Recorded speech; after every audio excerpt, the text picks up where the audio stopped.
Thank you for listening to the Speaking Out on Sex Abuse podcast with hosts Clara and Jimmy Hinton. If you're new to the podcast, please subscribe and share so you will never miss an episode. Android users can find us and subscribe on your Play Music app. Apple users can find us and subscribe on Apple Podcasts. You can find us on Stitcher. You can follow us on Spreaker. And you can find the podcasts on jimmyhinton.org or findingahealingplace.com. Please rate our show, subscribe, and share so that we can spread the word. Let's get into the show. Welcome back to this week's podcast, the Speaking Out on Sex Abuse podcast. With us here, Jimmy Hinton. And Jimmy's mom, Clara. Well, this week we wanted to talk about something that, I don't know, kind of close to our hearts. And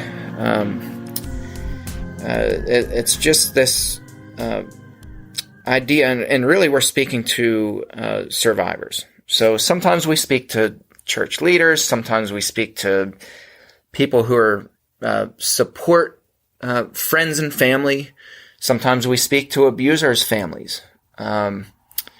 So this week we're specifically speaking to survivors, people who've been victimized by an abuser, and point blank we just want to say that you are not to blame. Now I know you might think that, but you may internalize something a little bit differently. And we hear that a lot from people, as they kind of share their story. They tend to sometimes, some survivors, not all, but some will internalize it a little bit and say, well, something like, I was in the wrong place at the wrong time. Even though it sounds a little bit passive, they're still putting a little bit of the blame on themselves. No, you weren't in the wrong place at the wrong time. I think somebody actively sought you out and abused you because they're an abuser. That's what they do. I think a lot of survivors of abuse feel that way, Jimmy, because when you are abused, there's just, I think your self-worth is chiseled away. Mm-hmm. And it's chiseled and chiseled and chiseled to where you don't feel worthy of much of anything. And you're, depending on what your abuser has said or done to you, you're often told by the abuser, it's you who made me do this. Mm-hmm. If it's you who did this to me. And there's that internalized guilt that often the victims of abuse or survivors of abuse don't even know how to explain to somebody else. They just feel this terrible feeling inside, even, though they know they didn't do anything to prompt the abuse. They know they, didn't start anything. It wasn't what they were wearing, what they did, how they smiled, how they looked, where they were, whatever. They were chosen, like you said. Mm-hmm. The abuser chose that particular person. And I think too, this is a good point in the podcast to point out a myth. This just came to my mind as you were talking here. But one of the big myths that abusers inevitably express is, especially with pedophiles, but maybe not especially, because I think this is pretty consistent with all of them. But they'll make blaming statements on the victims, even as far as infant children, and say, well, they came onto me, and you have no idea how sexual these children were, or you have no idea this revealing dress or whatever it was, what that did to me, and it was causing me to lust, and I just couldn't control myself, and all this total garbage. And it's nonsense. Shaking my head as I'm sitting here listening to you because I'm remembering things that your dad wrote in many of his letters to you. How these little children came on to him. Well, he wrote me in one letter, and I remember specifically, he said, you wouldn't believe it unless you actually experienced it. And he said, these children from a very young age are, basically just so aggressive, and, and I just, I didn't even respond back to him. Well, it kind of blows your mind because we know the innocence of children. Absolutely. We know the purity of children, and that is not how children are. No, they're not. But the abuser will place that fault on even the smallest, the youngest of children. Yeah. And when a survivor of abuse has heard that repeatedly, say they're 4 or 5 years old and they hear it, you're the one that made me do this. Mm-hmm. You know, stop crying. You're the one that caused this. You're the one. It does something to a person. And when you feel that way, that's horrible. I call it a re-victimization of oneself. Yeah. And I think what makes that worse, and you know, again, this is another thing that I hear really often from survivors. And they'll say things like, the way that people who were supposed to be protecting me responded was actually worse than the abuse itself. And I still can't really process that, because for me, when I hear stories of abuse, you know, when survivors open up and they start sharing just some of it, and I know that's just a fraction of what they actually experienced. Right. I can't even begin to imagine it. And that's why I think that the name survivor is very fitting, because you survived horrendous abuse and chronic abuse and horrible, horrible, horrible things.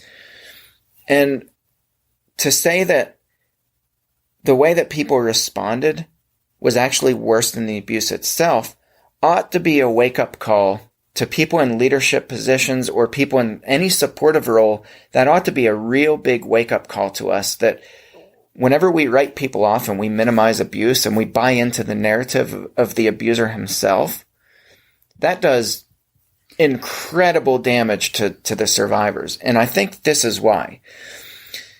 I think when survivors are told by the abuser that this is your fault, that, you know, you are too revealing, you are too promiscuous, you are too whatever. You came on to me. When they hear that, the response that I hear often from churches especially, and that's probably just because that's where I specialize. You know, I do most of my work with churches and with church leaders. But the one thing that I hear over and over and over from church leaders is, well, but, you know, this person who's alleging that this person is an abuser, you know, she has a troubled past, or he has a troubled past. And, you know, she really has a lot of trouble in her life and just a lot of heavy things going on. And so we really question the reliability of her statement.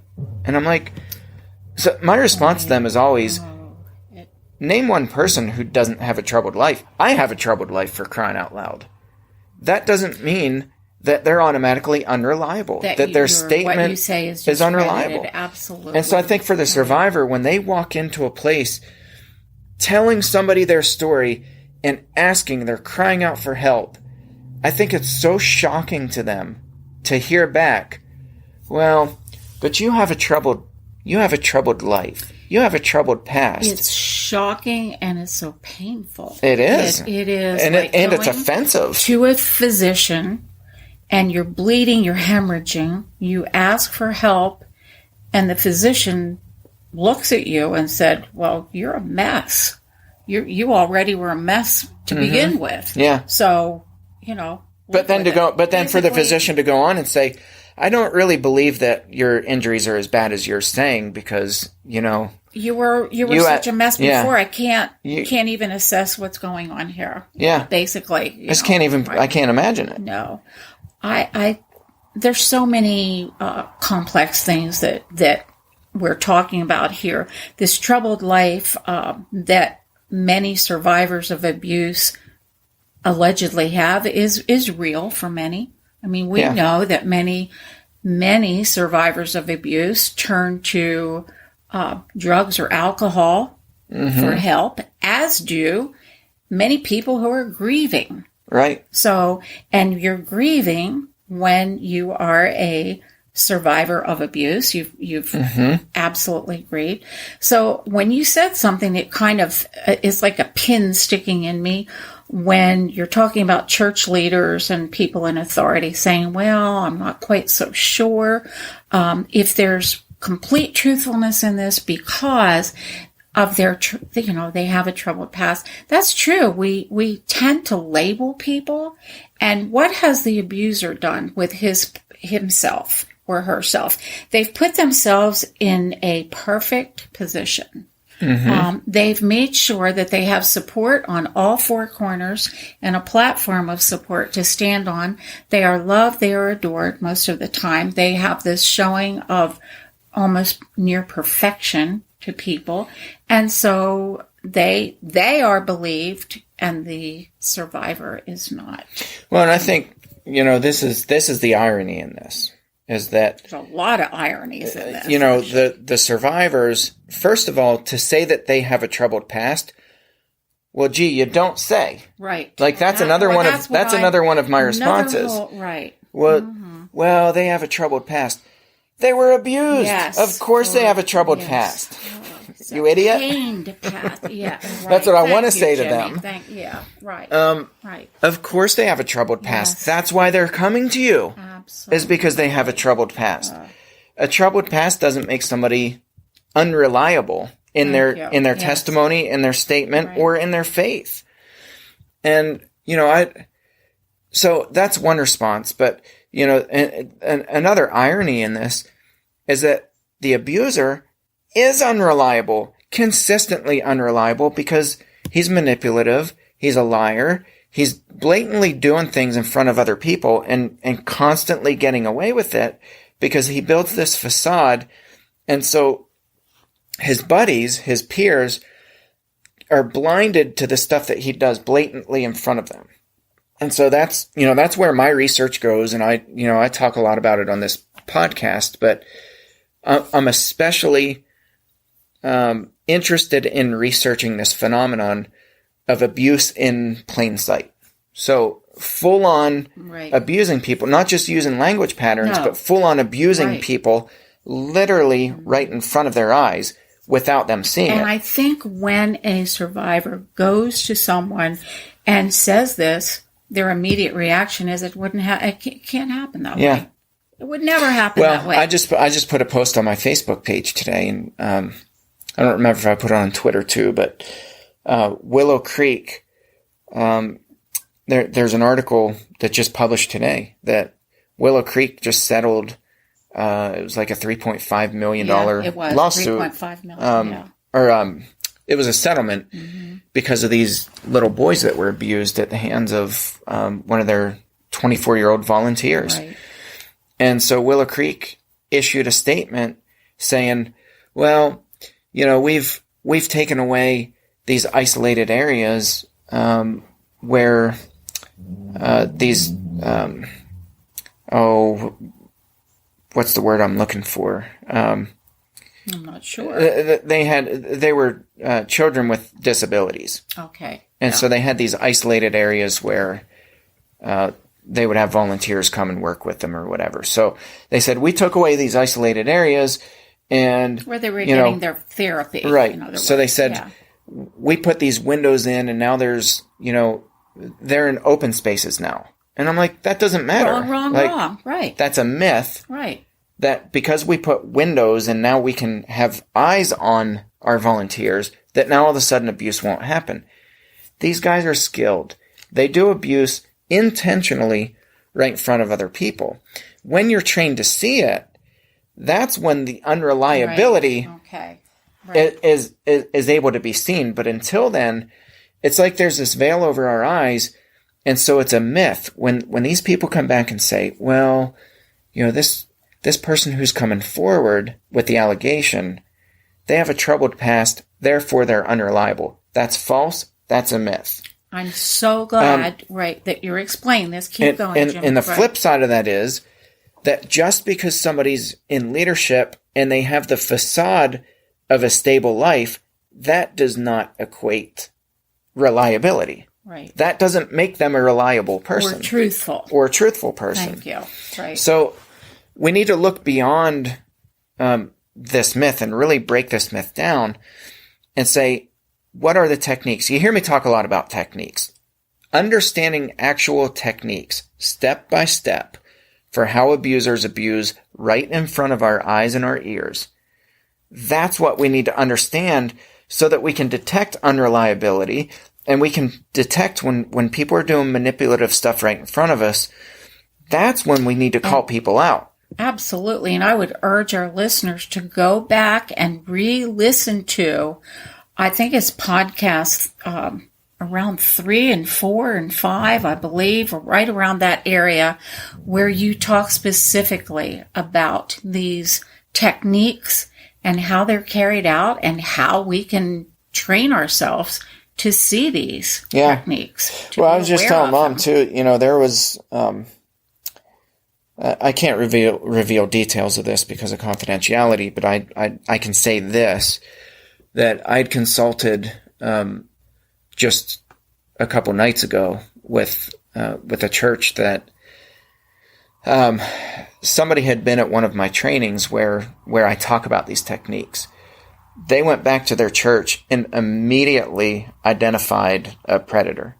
And so they contacted me and said, we now have survivors. Now it was adult women who he was accosting, but he was, the reason that this guy stood out as soon as they went back to their congregation is because this abuser was doing what abusers do. Not all of them, but the majority of them. Right. He was abusing these women right in front of their eyes. This man had been in this church for decades. Nobody ever saw it until they were trained to do so. And that's what's exciting about this. I don't mean exciting like ha-ha exciting, but it's exciting to me to know that we are piece by piece dismantling these myths that, because somebody's in leadership or because somebody's beloved and somebody's respected, that they're trustworthy. That's a myth. And so we need to look beyond the facades that people put up. And we need to actually start understanding techniques and saying, what makes somebody unreliable is inconsistencies and manipulation. That's what makes somebody unreliable. It's so difficult many times for people to grasp this idea of questioning others, so to speak, of their truthfulness. When I was a kid, I was told, of course, I grew up in the 50s, and I was told you never question your elders, you respect them always. You, when you went to church, the preachers and teachers were like God themselves. You would never have questioned what they did or said. Anyone in authority, you were to listen and not talk. And there are millions of people like me who have been taught that. And it's very difficult to take that veil off of our eyes unless we are trained by someone like you, Jimmy, to show us that, hey, what you see often is not what is real.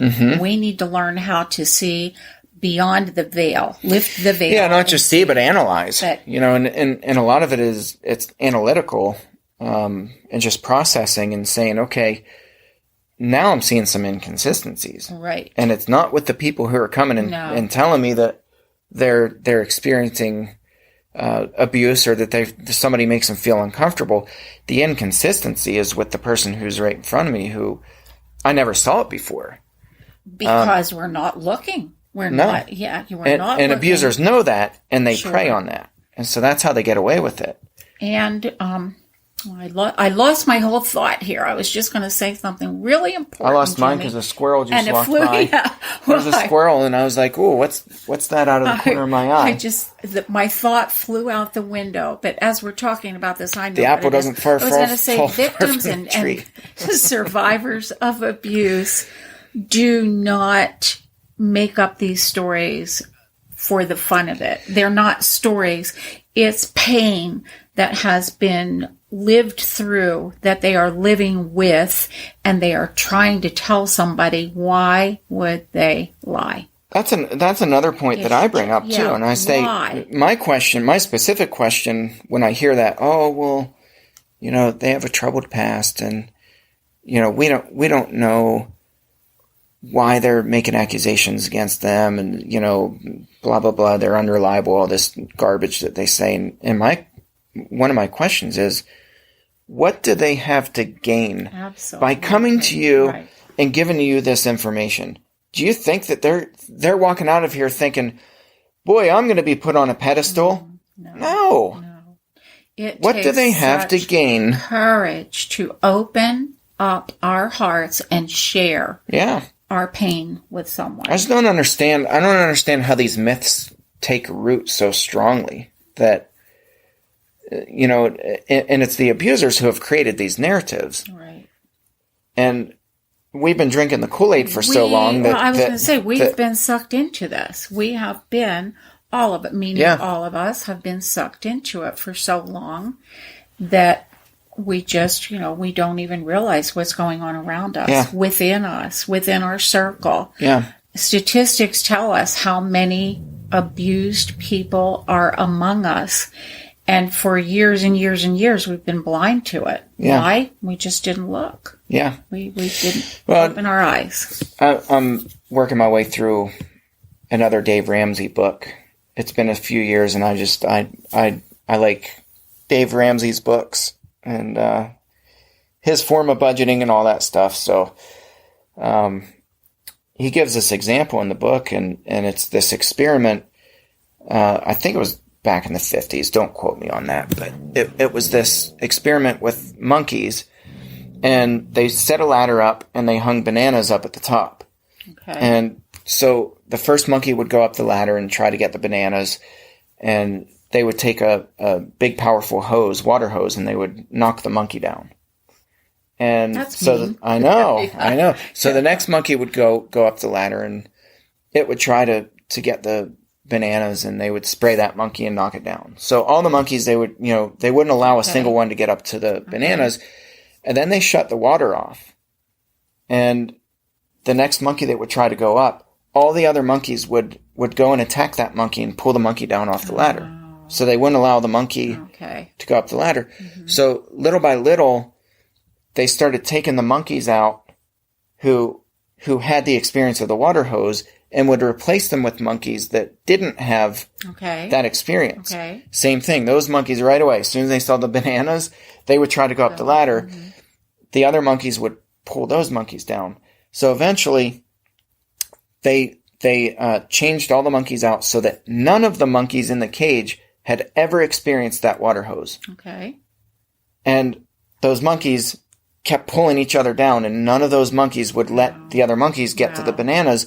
And his point was, those monkeys had been conditioned by each other that what happened initially, what had started initially, became the norm for everybody. Mm-hmm. And the other monkeys didn't even know why they were pulling each other down off of the ladder. It just, they had been conditioned to do that. And so his point was, we have these myths.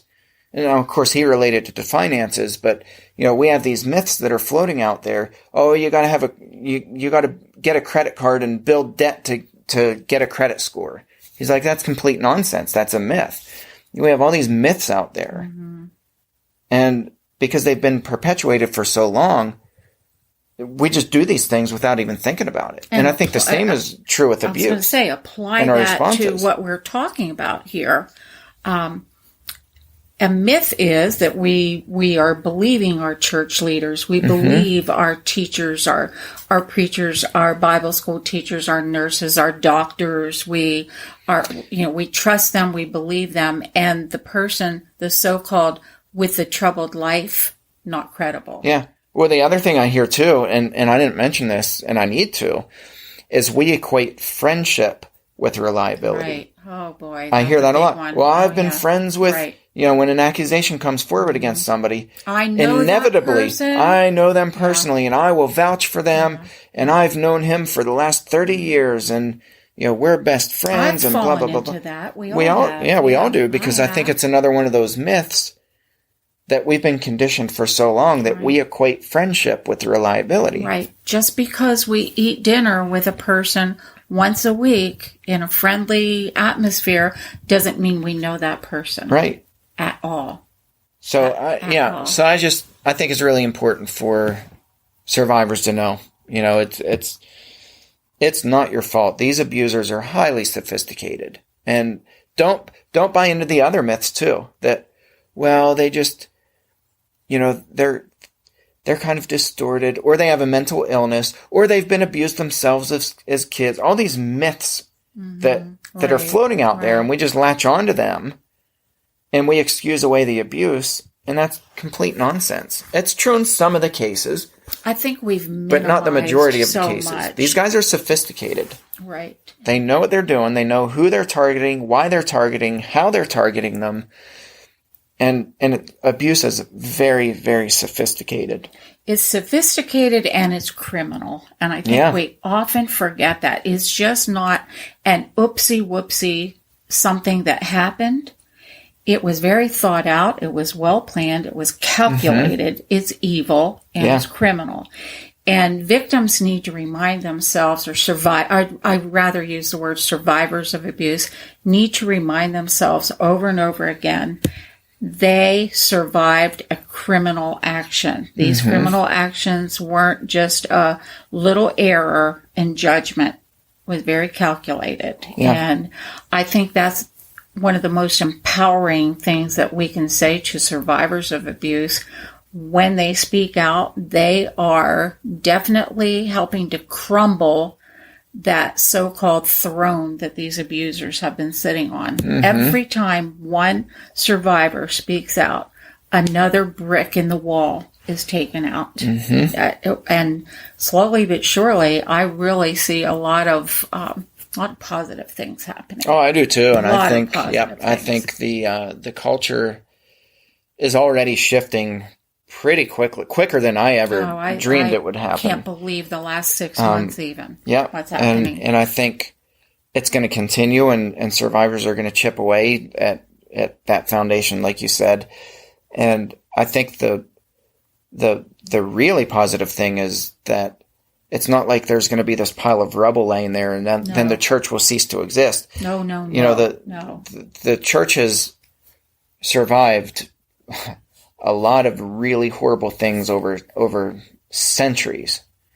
I think what we're going to see is that there's going to be this dismantling of this Americanized church, where we've really idolized church growth, and we've placed that over. We've placed quantity over quality of care, quality of listening, quality of believing, quality of taking care of our injured. By doing that, by placing our value in external things like that, we've allowed evil to seep in every place within the church. And I think this is going to be a house cleaning. Yeah. I think what's going to happen, I really do, and this is not just being optimistic. I'm already seeing signs of this, but I think we're going to have really authentic fighters for justice who are believers, who are they're going to lead the way, and they're going to start building these authentic church communities where people are free to share, free to hurt, free to hope, free to believe, free to heal. And I think we're going to see these churches just get stronger and stronger. I think what we're going to see is, in the 90s, really, it started to take off with the whole seeker-friendly churches, and let's grow these as big and as fast as we can. I think what we're going to see, instead of churches growing bigger and bigger, is that we're going to see churches grow stronger and stronger. And I love that. I love that concept. I love that whole picture. When I think of it, I think of communities like families worshiping together. And that's where I see this going. And it is a beautiful thing. And I want to thank you, Jimmy. I know I'm Mom thanking you, but thank you for the countless hours and hours and hours of work you do in this field to empower survivors of abuse. I know that God had his hand in this. I know that God has a purpose for you in this work. And as a mother, it's both humbling, and I just am so pleased to see what's happening. Well, same to you. And that's really, truly it takes a community, and I think that's the big picture. Is it's not me, it's a whole community of people. It's not me, it's not you. It's a community of people who I think we all have this equal share and this equal burden to help one another and to really break the shackles of abuse and set people free. And I think God is doing some really amazing things through really amazing people. Absolutely. Yeah. Well, we'll close with this truth bomb. And this is for all you survivors out there, that you are worthy of unconditional, ongoing, and trustworthy love. Believe in yourselves, and man, just keep doing what you're doing out there. You guys are all so inspiring to us. We will catch you next episode. Thanks for tuning in. Thanks again for listening to today's episode of the Speaking Out on Sex Abuse podcast. If you found it helpful, please follow on Spreaker, subscribe on Google Play Music, Apple Podcasts, or Stitcher. Share with your friends and tell the world. Join us in speaking out on sex abuse so we can change the tides and prevent abuse.